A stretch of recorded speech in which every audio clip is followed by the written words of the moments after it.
La saison estivale touche bientôt à sa fin et à l'heure de la rentrée, le bilan s'impose après les kilos disgracieux accumulés durant l'été.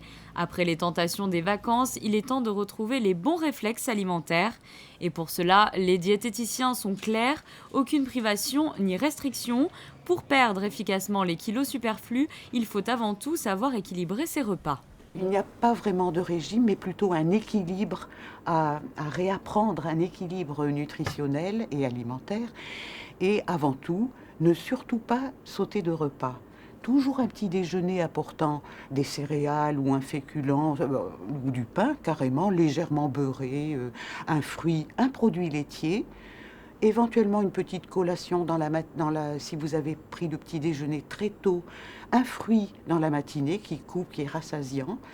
Au repas de midi, ou une crudité ou un potage avec une viande, un poisson ou des œufs et un féculent légèrement assaisonné. Ce n'est pas les féculents qui font grossir, mais ce qu'on y met à l'intérieur du pain, par exemple, ou ce qu'on met sur les pâtes ou le riz ou les pommes de terre. Les pommes de terre sont absolument un féculent facile à digérer si ce n'est pas sous forme de frites, hein, ou de friture.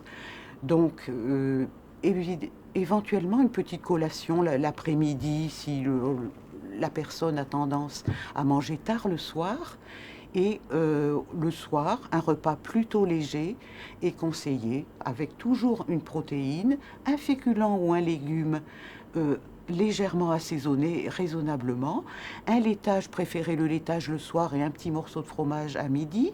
C'est plus long à digérer, donc ça provoque l'été des sensations de chaleur. Plus un repas sera lourd, plus la sensation de chaleur postprandiale, après le repas, sera ressentie. Tout bon régime alimentaire s'accompagne d'une bonne hydratation. Les médecins conseillent de boire quotidiennement 1,5 litre à 2 litres d'eau et particulièrement en période de forte chaleur. Les aliments conseillés pour une bonne hydratation sont évidemment les fruits et légumes qui sont gorgés d'eau. Les fruits de saison, l'été, sont vraiment à profusion.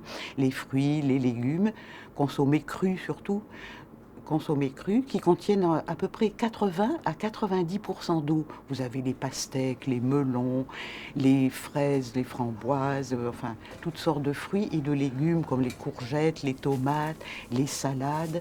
Et on peut facilement justement composer des bonnes salades variées, carottes râpées, salades vertes, enfin toutes sortes de salades composées. Si on est raisonnable au point de vue assaisonnement, ce n'est pas un surplus de calories et l'organisme est d'autant